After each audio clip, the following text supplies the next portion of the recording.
The news is still setting in that Battlefront 2 is ending. The game isn't going to receive any more updates, and there's no news of a new Star Wars game, Battlefront 3, or anything else on the horizon. Hey everyone, it's Andrew. Yesterday was such a strange day, waking up, checking my phone, seeing what felt like hundreds of notifications from Twitter, Discord, and YouTube, from all my friends, other YouTubers, game developers, that the Battlefront 2 Scarif update was going to be the last update ever for the game. It honestly just doesn't feel real, because Battlefront 2 is so much more than a game to everyone I know who plays it. It's a community and experience made up by the hard work of the developers, the passionate fan base, and the enjoyment of playing and talking about the game. I was talking to some of my friends who don't even play Battlefront 2, and even they're sad it's coming to an end. I think for so many people, Battlefront 2 is a symbol of hope. It's an example of hard work and passion being put into something we all love, Star Wars. Knowing that Battlefront 2 went through what it did at launch and evolved, rose from the ashes, and became the all-encompassing game it is today is a symbol of amazing dedication and game development. So now the question is why? Why was Battlefront 2 ended? Why did this decision have to be made? And what does the future hold for Star Wars gaming? To address these questions, I think we have to look at Battlefront 2's history. The game started off on completely the wrong foot. Microtransactions, loot boxes, accusations against Battlefront 2 of being a system for children to gamble in. Unfortunately, for many people, still to this day, there's a stigma around Battlefront 2 that it's a money-making scam, even though this is far from the case. The Battlefront and EA name will carry this, and obviously early on, this hurt the player base and reputation of the game. But Battlefront 2 wasn't done. Slowly but surely, its reputation changed from being that controversial game at launch to a game with an incredible amount of content. Clone Wars, Obi-Wan, Anakin, Grievous, Droidekas. Battlefront 2 had a second coming, a resurgence, and with each update, more and more people came back to the game or even picked it up for the first time. It's crazy to think that the game became more popular than ever over a year after it had already launched. But if the game had become so popular with so much content, why was the decision made for it to be cancelled? Let's jump to December 2019. Star Wars itself was as popular as ever, with The Rise of Skywalker, The Mandalorian, and Clone Wars Season 7 all in the spotlight. Battlefront 2's most popular modes were Supremacy, Co-op, and Instant Action, with new content being added from The Rise of Skywalker, and something was released that I think played a huge role in why the decision was made to call it time. Celebration Edition. This is a pack you can buy in Battlefront 2 for $25 US, which unlocks almost every cosmetic item in the game. Every trooper appearance, hero appearance, emote, almost everything. And it seems this actually sold quite well back in December and January. EA's latest earnings call from January 30 states the Celebration Edition helped drive performance of Battlefront 2 that was significantly above our expectations. This is great news. But I have a feeling that after the December peak for Star Wars, things significantly quietened down. I know that was the general vibe I experienced comparing views on YouTube to December, seeing other YouTubers experiencing a similar low period.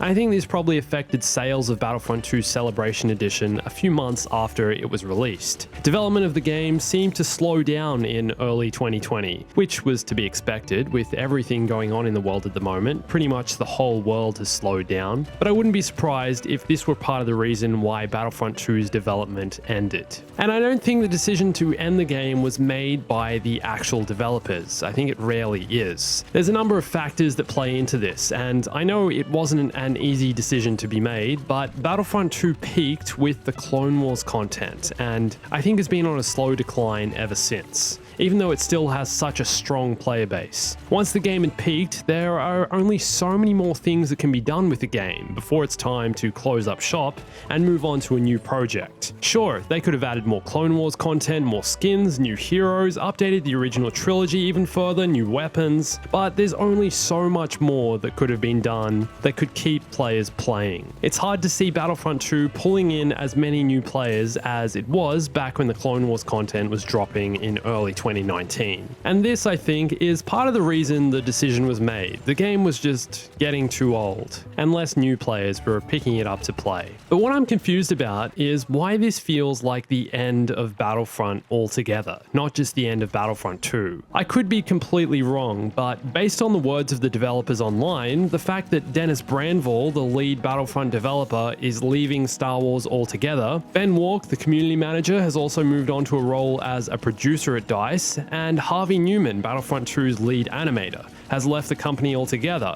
It feels like the end of an era. And yes, these could have all been for personal reasons, but why does it feel like there's more to it than this? Well, we do know that DICE are currently working on the next installment in the Battlefield franchise. About a week ago, it was also announced that Battlefield 5 was ending and wasn't going to receive any more updates, but this was much less of a surprise. This game has been troubled throughout with slow pacing of new content and other ongoing issues. Battlefront 2's cancellation came as much more of a shock because of how much time and effort went into rebuilding this game and changing its reputation. But part of the reason Battlefield 5 was cancelled was for additional developers to start working on Battlefield 6, or whatever the next game's going to be called. It's scheduled to release roughly around the end of 2021 as a next-gen title. So are Battlefront 2 devs also moving on to work on the next Battlefield game? At the moment, it seems likely, seeing as though there have been no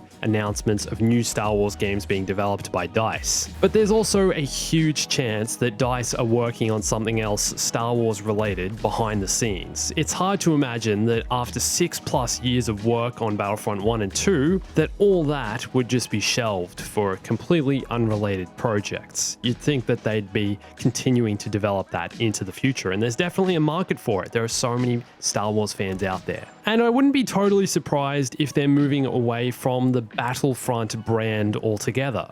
If DICE are working on a new Star Wars game, I think there's a huge possibility it isn't Battlefront 3 and will instead be called something else, even if it does take a lot of inspiration from the Battlefront games. Unfortunately, I think for a lot of people, the Battlefront name has become tainted in a way just because of what happened around the launch of Battlefront 1 and 2. People still see it for what it was and not what it's become, which is a shame. But it's a reality. DICE may be looking to move away from this altogether and introduce a totally new Star Wars IP and name to gaming, something created by DICE that doesn't have a long history.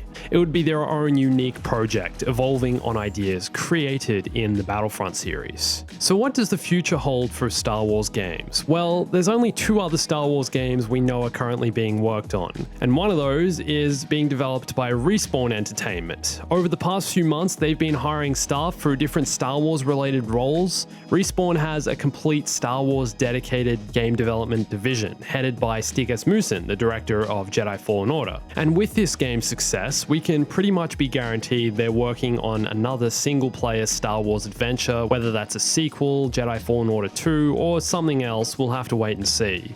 But this wouldn't be releasing until sometime in either 2021 or 2022. But you have to also remember that Respawn are the same studio that built Apex Legends and Titanfall. They are pros when it comes to making immersive online shooter games. So could Respawn even be working on a new Star Wars multiplayer experience? Can you imagine the storytelling of Jedi Fallen Order and Titanfall 2 mixed with the gameplay of Titanfall and Apex Legends set in the Star Wars universe? That's a game I want to play. EA has so many creative, incredible studios, and Respawn can't be ruled out. We also know that EA Motive, the Montreal-based studio, are confirmed to be working on a smaller Star Wars project with no estimated release date. No details on what this is just yet, so we'll have to wait and see for that one. But again, this could be a new Star Wars multiplayer experience, although on a smaller scale. So what about a new large-scale multiplayer game, comparable to Battlefront 2? Well, it seems likely that EA would want to target a new AAA title for the next gen, PS5 and Xbox Series X. But if the next Battlefield is scheduled for release at the end of 2021, we might not see a new Star Wars multiplayer game until 2022.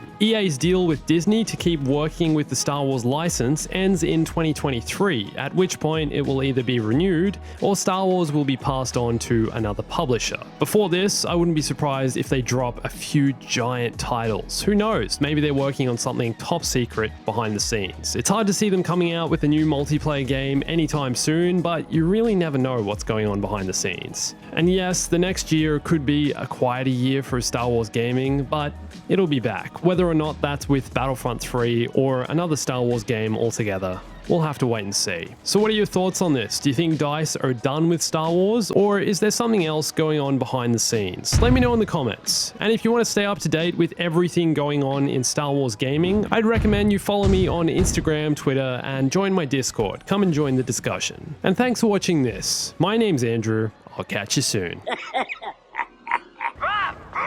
Stay bombastic.